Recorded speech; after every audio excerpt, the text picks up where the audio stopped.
press the bell icon on the YouTube app and never miss सभी को जय हिंद दोस्तों, आप सभी का हार्दिक स्वागत है जय हिंद रिएक्शंस पे। तो आज की लेटेस्ट और इम्पोर्टेंट वीडियो में आप देखेंगे जबरदस्त पॉलिटिकल एनालिस्ट साजिद तारड़ साहब को, जो है तो पाकिस्तानी मूल के पर वो अमेरिका में रहते हैं और अमेरिकन पॉलिटिक्स में काफी ज्यादा एक्टिव हैं। और सबसे खास बात यह है कि वो इंटरनेशनल पॉलिटिक्स में काफी गहरी पकड़ और खास नजर रखते हैं, खासकर अगर बात आती है भारत और पाकिस्तान के रिश्तों पे। तो ये वीडियो काफी इंटरेस्टिंग होगी, आपको बहुत कुछ जानने को मिलेगा। तो इसे अंत तक देखें और चैनल पे नए हैं तो चैनल को सब्सक्राइब कर दें ताकि हम आपके लिए लेटेस्ट और इंटरेस्टिंग वीडियोस लाते रहें।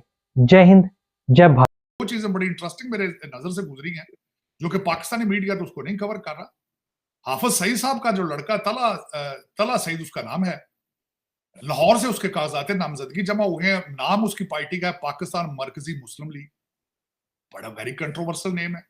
उसको इंटरनेशनल मीडिया तो उसको जगह दे रहा है। वो कहते हैं कि the son of convicted terrorist is running for the public office. दूसरा नाम जो आया है उसके बारे में रिजर्वेशंस है। सवेरा प्रकाश है केपीके से, सूबा सरहद से, उन्होंने अपने कागजात जमा कराए पाकिस्तान पीपल्स पार्टी के हवाले से।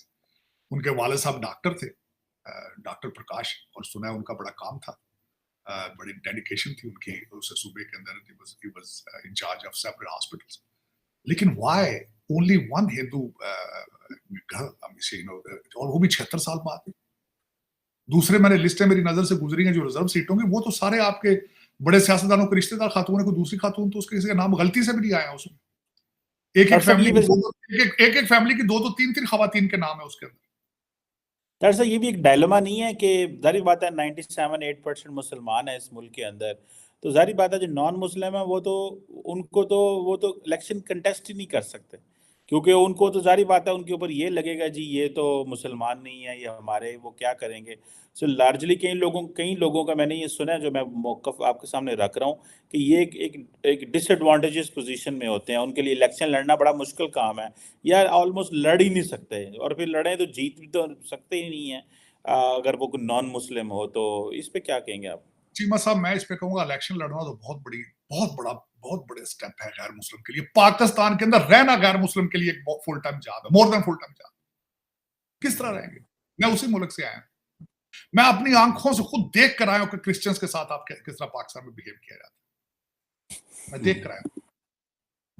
आप अभी तक, मैंने जिस तरह आपको अर्ज किया था कि फाइनेंशियल बैंकरप्सी के हल है, फाइनेंशियल बैंकरप्सी के हल होते हैं 20-20, 30-30 साल के अंदर। मैंने देखा कि कंट्री रिवाइव करके दोबारा अपनी इकोनॉमी ठीक, लेकिन अपनी मॉरल बैंकरप्सी का क्या करेंगे? आप मॉरल बैंकरप्ट हो चुके हैं, बिल्कुल कोई मोरालिटी है ही नहीं, कोई मोरालिटी। और गैर खास कर मेरा बल्कि देखें, मैं खुद मुसलमान हूं। हाउ डेयर यू जज people based on their faith. उनका पर्सनल मैटर है, जो भी मैटर है उनका पर्सनल मैटर है। आप अपनी विल को, अपनी ओपिनियन को जबरदस्ती किसी पे इन्फोर्स क्यों करते हैं? बल्कि इस्लाम के अंदर यह मौजूद है इस चीज का कि आप बाय फोर्स कन्वर्जन नहीं होती, किसी मजहब में भी बाय फोर्स कन्वर्जन नहीं होती। लेकिन पता नहीं क्या बात है कि आप किस किस्म की एक फिलॉसफी लेकर आप, बल्कि ना सिर्फ पाकिस्तान, आप पूरी दुनिया पे इन्फोर्स करना चाहते हैं, पूरी दुनिया पे। मुझे इत्तेफाकन अगले दिन इत्तेफाक हुआ, जो अखवानुल मुस्लिमीन है उनके जो हेड थे, उनके सैयद उनका नाम था, जो उन्होंने जो मूवमेंट शुरू की इजिप्ट के अंदर, मुझे उनसे थोड़ा सा इत्तेफाक हुआ उनके बारे में पढ़ने के लिए।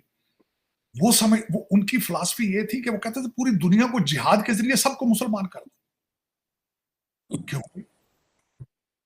वजह बस ये, मैं आपको यही तो कहता हूं, यही तो इश्यूज हैं कि आप कहते हैं कि दुनिया से लड़ाई है, जंग है, साइंस के साथ आपका दुश्मनी है, इंग्लिश के साथ दुश्मनी है, और आप कहते हैं कि हमारी जबान ही बोली जाए, हमारा फेथ ही हो सारा कुछ। आप कहीं भी मिडिल ग्राउंड पे आना नहीं चाहते। यही ज्यादती। और इसी वजह से पाकिस्तान में चीमा साहब जो 1947 में 21% थे यहाँ पे हिंदू बरादरी होती, आज 1%। दरअसल वैसे मैं यहाँ पे आपसे थोड़ा कॉन्ट्रडिक्ट करूंगा। ये जो स्टेटमेंट है ना आपका 21 का, ये बेसिकली अमित शाह ने इंडियन पार्लियामेंट के अंदर कोट किया था, और मैंने इसका जो डाटा निकाला, और इसके ऊपर इंडिया टुडे की एक स्टोरी है जिसको मैंने प्रॉपर स्टडी किया, उन्होंने कहा कि जब बांग्लादेश पाकिस्तान का हिस्सा था, ईस्ट पाकिस्तान और वेस्ट पाकिस्तान, तो टोटल पॉपुलेशन जो थी वो 13% थी नॉन मुस्लिम की, दोनों में मिला के, ठीक है। उसमें से कुछ पाकिस्तान में थे, लेकिन अगर फॉर एग्जांपल 7% भी थे तार साहब, सवाल ये पैदा होता है वो 7% भी क्यों नहीं रहे। अब अगर इसी पे अगर हम आ जाएं, क्योंकि ये बहुत सारा ये सवाल किया गया इंडिया के अंदर भी, जैसे आपने कहा 21% वाला, बहुत सारे लोग 21% को कोट कर रहे हैं बहुत सारी जगहों पे, और ये इंटरनेट पे मीडिया पे आपको मिलेगा इस हवाले से। इसको अमित शाह ने इंडियन पार्लियामेंट में कोट किया था, लेकिन मैं आपसे इसी बात पे एग्री करता हूँ सेकंड पार्ट पे, कि 21% की बजाय अगर फॉर एग्जांपल पाकिस्तान में 7% थे, तो अब वो 1% क्यों रह गए हैं, ये भी एक सवाल है। हमने उनको वो मुकाम क्यों नहीं दिया, और उनको वो क्यों नहीं समझा कि ये जैसे हैं वैसे रहें। हमने ये क्यों महसूस किया कि नहीं, इनको जो है वो इनको फेथ से हटा दिया जाए, उनको फोर्स किया जाए। ऑब्वियसली ये भी एक क्वेश्चन है तार साहब, जिसको जारी बात है इस पर कोई बोलता नहीं है, बात नहीं करता, आप अनपॉपुलर हो जाएंगे, और पॉलिटिशियन तो बिल्कुल ही नहीं करते।